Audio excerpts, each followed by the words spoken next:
তো welcome to Babi with চ্যানেলের নতুন একটি রান্নার ভিডিও নিয়ে ফিরে এসেছি। বাবি উইথ চ্যানেলের পক্ষ থেকে আমি বাবি সকলকে আমার শুভেচ্ছা। তো আজকে 30 এপ্রিল। তো আমি কি রান্না করি, আমার তিনটে রেসিপি নিয়ে আমি এসেছি।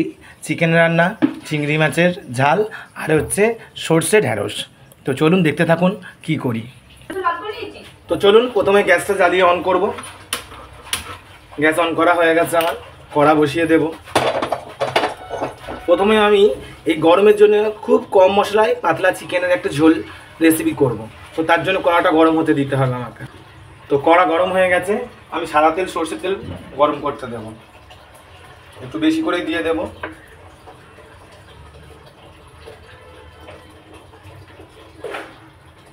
তো তেল গরম হওয়া পর্যন্ত আমায় অপেক্ষা করতে হবে। তো তেলটা বন্ধুরা চলুন দেখুন গরম হয়ে গেছে। আগে আলুটা আমি ছেড়ে দেবো।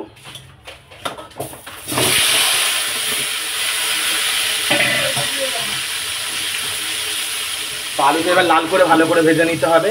চলুন 7 মিনিট পরে ফিরে আসছি। তো আলুটা আমার সামান্য ব্রাউন কালার করা হয়ে গেছে, এর থেকে বেশি লাল করবো না। এবার আলুটা সব তুলে নেবো এক এক করে। তো এক এক করে আমার সব আলু তুলে নেওয়া হয়ে গেছে। তো ওই তেলে আমি এবার পেঁয়াজটা ছেড়ে দেব।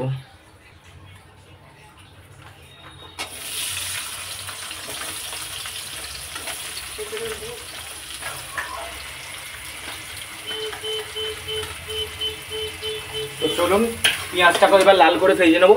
তার জন্য 7 মিনিট পরে আবার ফিরে আসছি। তো চলুন পেঁয়াজটা আমার 7 মিনিট পরে ফিরে এলাম, লাল লাল করে ভাজা হয়ে গেছে। এতে এবার চিকেনটা তুলে দেবো। এই যে চিকেনটা প্রায় 1 কেজি 200 পরিমাণ চিকেন আছে। একটা দেখুন বড় লেগ পিস আছে, এটা আমার ভাগ্নি খাবে বলেছে। তো আমি চুবু চুবু দোকান থেকে নিয়ে এসেছি কাটিয়ে।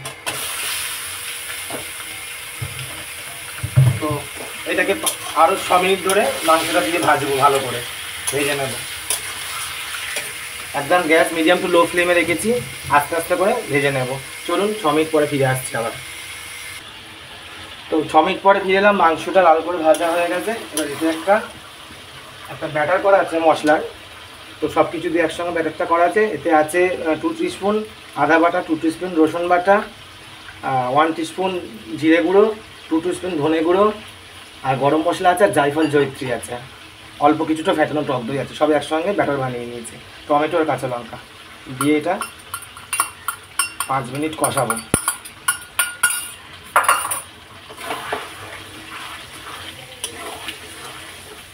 তো চলুন 5 মিনিট কষাই, 5 মিনিট পরে ফিরে আসছি।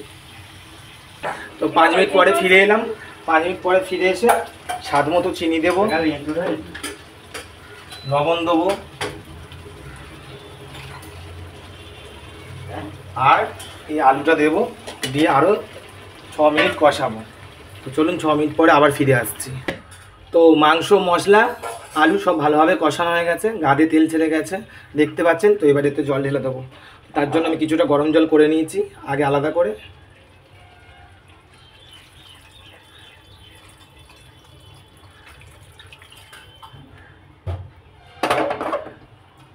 জল দিয়ে দিয়েছি।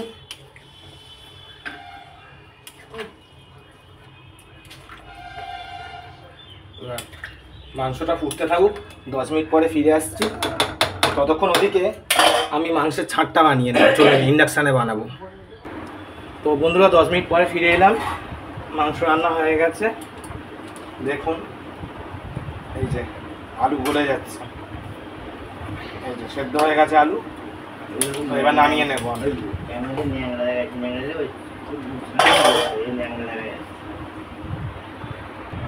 তো চলুন ইন্ডাকশানে এবার ছাড়টা বানাবো। তো ইন্ডাকশানটা অন করলাম, এই যে কড়া বসালাম, কড়াটা গরম হোক।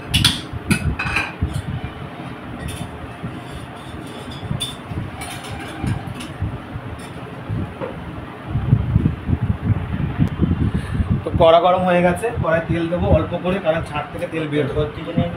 পুরো রান্নাটা এটা আমি সরষের তেলের করবো, সাদা তেল আর বাইল দেবো না, এর থেকে বেশি তেল আর দেবো না।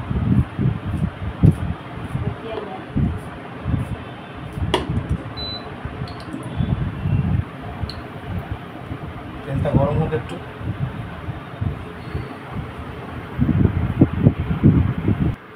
তো তেল গরম হয়ে গেছে, তেল দিয়ে ধোঁয়া উঠছে। প্রথমে যেটা করতে হবে, এই যে স্টমাক আর ছাল এইগুলো সব দিয়ে দিতে হবে।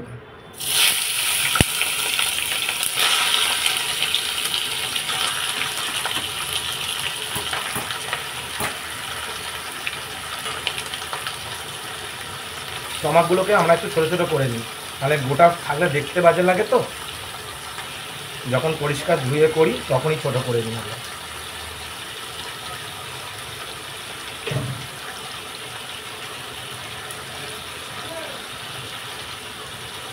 তো এটাকে এবার ভালো করে ভাজতে হবে, তারপরে সব মশলাপাতি দেবো। তো চলুন ভালো করে আগে ভেজে নিই, 5 মিনিট পর ফিরে আসছি। তো ভাজা হচ্ছে, এখনও বাকি আছে। তো ততক্ষণ আমি চিংড়ি মাছটা কেটে ধুয়ে বেছে নিলাম। দেখুন প্রায় এটা বাগদা চিংড়ি, প্রায় 700 গ্রাম ওজন আছে। চিংড়ি মাছের তেল ঝাল করব, এরপরে করব রান্নাটা। তো চলুন দেখতে থাকুন। তো এখনও ভাজা হচ্ছে, দেখুন এখনও হয়ে ওঠেনি। আর গরমে বলে আমি আজকে তাড়াতাড়ি রান্না বসিয়েছি। আর আপনাদের মনে প্রশ্ন জাগতে পারে আজকে এত কিছু রান্না করছি কিসের জন্য। অ্যাকচুয়ালি আমার বোনেরা বিয়ে বাড়ি এসছে, ওর ভাগ্নির বিয়ে ছিল, তো আমাদের বাড়ি এসছে। তো তাই জন্যই এত কিছু রান্নাটা আজকে হচ্ছে। সাধারণত আসে না আমার বোন, খুব কমই আসে, বছরে 2-3 বার। তো এসছে। এই যে আর একটা আছে, একজন আছে, এই দেখুন, একে দেখুন ভালো করে। এই যে এটা হচ্ছে আমার ভাগ্নি, এটা সোনামা বলি হচ্ছে। ঠিক আছে, দেখতে থাকুন রান্নাটা কীরমভাবে কী করি। আর সবার কাছে আমার একটা অনুরোধ, স্কিপ না করে পুরো ভিডিওটা দেখতে থাকবেন। আর যারা এখনও আমার চ্যানেলটা সাবস্ক্রাইব করেননি তারা প্লিজ প্লিজ প্লিজ সাবস্ক্রাইব করবেন, লাইক কমেন্ট শেয়ার করতে অবশ্যই ভুলবেন না। তো চলুন দেখতে থাকুন। তো আমার ছাঁটটা ভাজা হয়ে গেছে। এবার আমি কিছুটা পেঁয়াজ দেখুন ভেজে রেখেছিলাম, তো ওই পেঁয়াজ ভাজাটা দেবো। আগে থাকতে আমি ভেজে নিয়েছিলাম পেঁয়াজটা। আর দেবো এই যে একটা মশলার বাটা রেডি করেছি, দেখুন এতে আছে আদা বাটা, রসুন বাটা, লঙ্কা গুঁড়ো, হলুদ গুঁড়ো, ধনে গুঁড়ো, জিরে গুঁড়ো, কাঁচা লঙ্কা, টমেটো বাটা আছে। আর টমেটো কিছুটা কিউব করে কেটেও দিয়েছি। আর আছে ক্যাপসিকাম টুকরো করা। এই যে এটা সবটা পুরো মশলাটা দিয়ে দেবো। এটা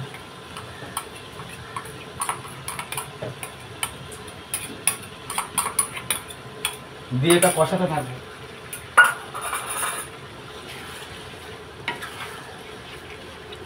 চলুন 10 মিনিট ভালো করে কষিয়ে নিই, 10 মিনিট পরে ফিরে আসছি। তো দেখুন আমার ছাঁট রান্নাটা পুরো হয়ে গেছে। এটা নামিয়ে ফেলবো, নামিয়ে ফেলে পরের রেসিপির জন্য ফিরে আসছি 5 মিনিট পর। তো দেখুন নামানোর পরে কত সুন্দর একটা স্পাইসি ব্যাপার একটা হয়েছে বন্ধুরা, দেখতে পাচ্ছেন? দেখুন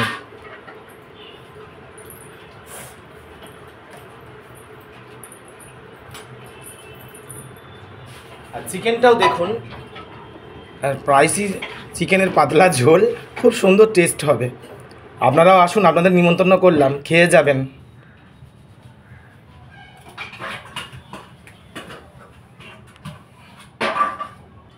তো চিংড়ি মাছের ঝালটা বানাবো, তার জন্য দেখুন সর্ষে পোস্ত বাটবো। এই যে সর্ষে পোস্ত বাটার জন্য, তো দেখুন মিক্সারে ব্লেন্ড করে নিয়েছি আমি সর্ষে পোস্ত বাটাটা। তো এবার কড়া গরম হতে দেবো, দিয়ে চিংড়ি মাছের তেল ঝালটা আগে বানাবো। কীরমভাবে বানাই রেসিপিটা ফলো করুন। তো কড়া গরম হয়ে গেছে, সাদা তেল সর্ষে তেল পাইল করে ঢেলে দেবো।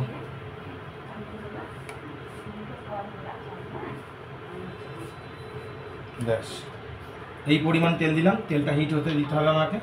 দিয়ে চিংড়ি মাছটা আগে আধ ভাজা করে তুলে নেব। তেলটা গরম হোক।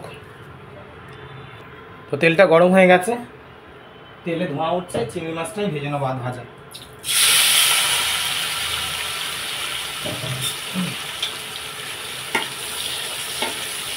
খুব বেশি কড়া করে ভাজবো না, আধ ভাজা করবো, কারণ কড়া করে ভাজলে চিংড়ি মাছ একটা রাবারের মতো হয়ে যায়। তো আমি আধ ভাজা করবো। তো চলুন চিংড়ি মাছটা ভাজা হোক। তো চলুন চিংড়ি মাছগুলো আমার ভাজা হয়ে গেছে, তুলে নেব। ডিশে এই যে লাল করে ভাজা হয়ে গেছে মোটামুটি, বেশি কড়া করে ভাজবো না। তো চলুন চিংড়ি মাছগুলো তুলে নিই।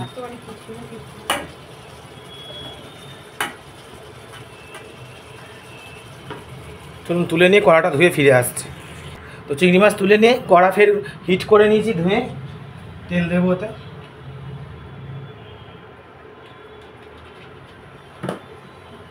একটু সাদা তেল দেবো,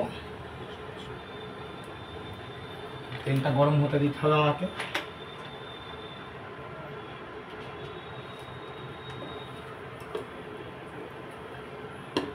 চলুন তেলটা গরম হোক একটু।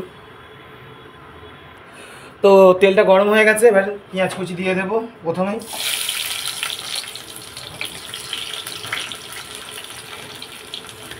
পেঁয়াজ কুচিটা একটু লাল লাল করে ভেজে নেব, আবার বাকি মশলা দেবো। তো চলুন পেঁয়াজটা লাল লাল করে ভাজা করে আসছে ফিরে। তো পেঁয়াজটা ভাজা হয়ে গেছে, এই যে মশলাটা দিয়ে দেবো। একটু জল দিয়ে গুলে নিচ্ছি সব রকম মশলা।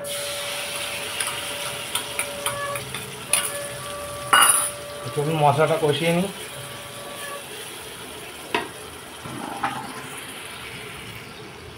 তো মশলাটা কষানো হয়ে গেছে, তেল ছেড়ে গেছে মশলার গা দিয়ে। এই যে সর্ষে পোস্ত বাটা দেব,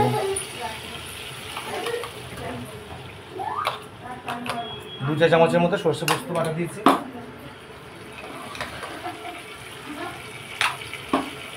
এটাকে একটু কষিয়ে নেব, 5 মিনিট কষিয়ে নিই, 5 মিনিট পর ফিরে আসছি। তো মশলা কষানো হয়ে গেছে, সব কিছু গা দিয়ে তেল ছেড়ে দিয়েছি। এবার চিংড়ি মাছটা দিয়ে দেবো, দিয়ে 2-3 মিনিট নেড়ে সামান্য অল্প একটু জল দেবো। তো চলুন আমার সর্ষে পোস্ত বাটা দিয়ে চিংড়ি মাছের তেল ঝাল রেডি। নামিয়ে ফিরে আসছি পরের ভিডিওতে। তো চলুন পরের রেসিপি থেকে ফিরে এসেছি। গোটা ঢ্যাঁড়সের ঝাল। গ্যাসে কড়া বসিয়ে দিয়েছি, গরমও হয়ে গেছে। তেল দিয়ে দেব, এতে একটু বেশি তেল লাগে। তো সাদা তেল সর্ষের তেল পাইল করে দেবো।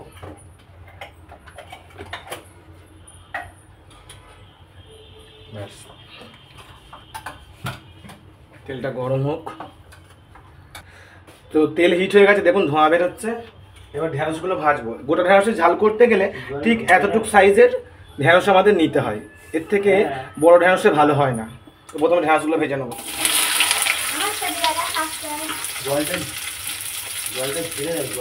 চলুন ঢ্যাঁড়সটা ভেজে নিই, একটু নুন ছিটিয়ে দেবো।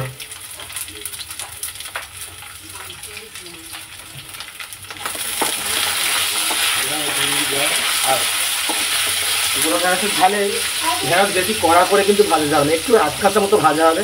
তো চলুন 3 মিনিট পরে ফিরে আসছি। তো ঢ্যাঁড়সটা ভাজা হয়ে গেছে, এই দেখুন এরকমভাবে ঠিক ভাজা হবে, বেশি কড়া করে না। তো চলুন ঢ্যাঁড়সটা তুলে নিই। তো ঢ্যাঁড়সগুলো সব তোলা হয়ে গেছে, এবার ওই তেলেই আমি অল্প একটু পেঁয়াজ কুচো দেবো।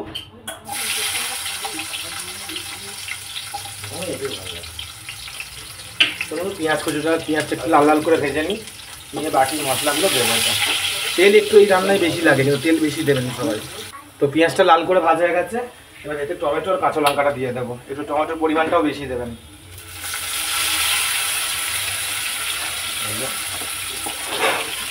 কাঁচা লঙ্কা বেশি করে দিয়ে দিলাম, দিয়ে এগুলো একটু ভালো করে ভেজে নিতে হবে। টমেটোটা একটু নরম না হওয়া পর্যন্ত ভেজে নেব। তো টমেটো আর কাঁচা লঙ্কাটা ভাজা হয়ে গেছে, এখানে আদা রসুন বাটা আর লঙ্কা গুঁড়ো আর হলুদ গুঁড়ো আর অন্য কোনো মশলা দেবো না, এতে আমি একসঙ্গে সব পাইল করে দিয়ে দিচ্ছি। তো এই মশলাটা একটু কষিয়ে নেব। এটা কষাতে কষাতে কতক্ষণ এদিকে দেখুন ভাতের হাঁড়ি বসানো হয়ে গেছে, এই যে ভাতটা হবে।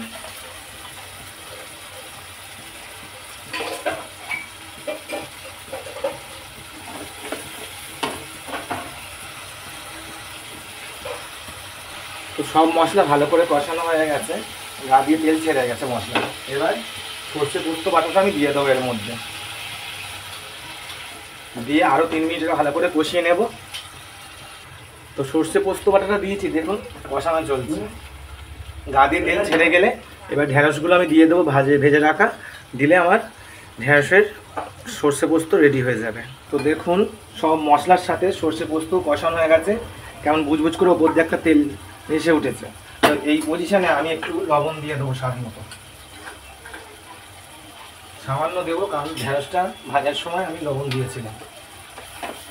দিয়ে এবার সেই সব ঢ্যাঁড়সগুলো ভেজে রাখা সেইগুলো দিয়ে দিলাম,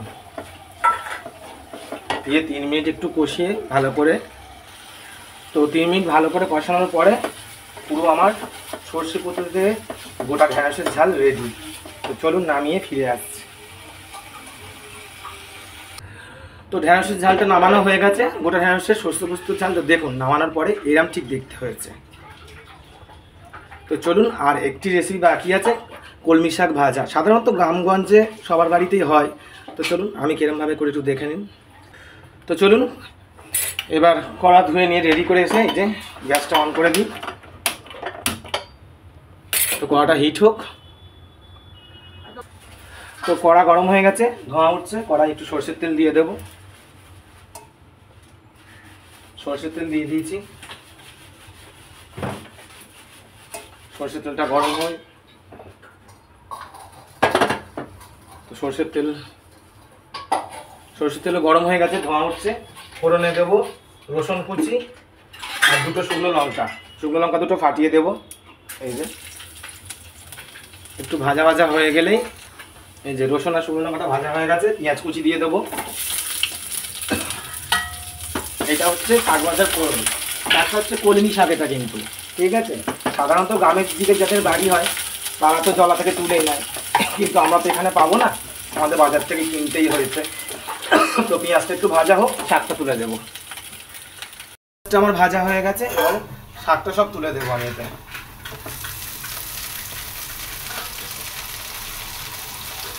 এত শাক একেবারে ভরবে না, একটু নেড়ে নিয়ে কমিয়ে দিতে হবে, দিলে বাকি শাকটা দেবো।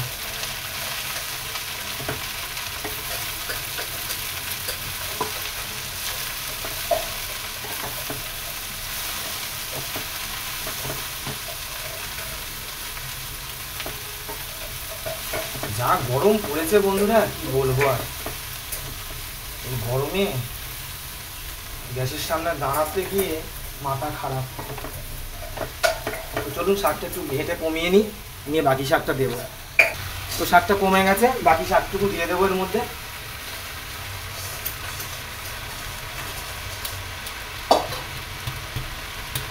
দিয়ে দিলাম, দিয়ে এটাকে এবার কমাতে হবে, ভেজে ভেজে।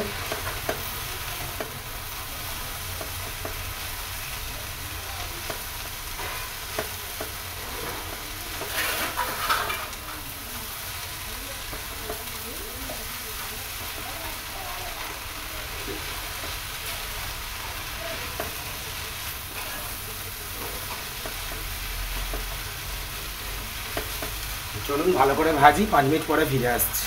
আর তার আগে একটু লবণ দিয়ে নেবো শাকে।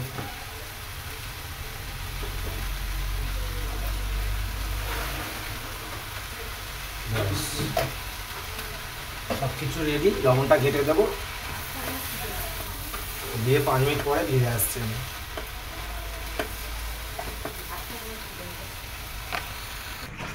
তো আমার শাক ভাজাও কমপ্লিট, এই যে ডিশে নামানো হয়ে গেছে। তো প্রথম থেকে দেখিয়ে দিই আরেকবার। এই যে শাক ভাজা, এই যে স্পাইসি চিকেন কারিটা, মানে ঝোল পাতলা, সর্ষে পোস্ত পাতা দিয়ে এই যে চিংড়ি মাছটা, বাগদা চিংড়ি মানে ছোটো সাইজটা, এই যে গোটা ঢ্যাঁড়সের সর্ষে পোস্তর ঝাল, আর এই যে সেই একদম স্পাইসি লাল রেড কারি ছাঁটের। তো বন্ধুরা এখানেই আজকের ভিডিওটা শেষ। তো নমস্কার, বাবি ব্লগ চ্যানেলের আমি বাবি বলছি। তো প্লিজ আমার যারা এখনও আমার চ্যানেলটা সাবস্ক্রাইব করেননি, প্লিজ সাবস্ক্রাইব করবেন, শেয়ার কমেন্ট করতে অবশ্যই ভুলবেন না, আর লাইক দেবেন। তো থ্যাংক ইউ, ধন্যবাদ।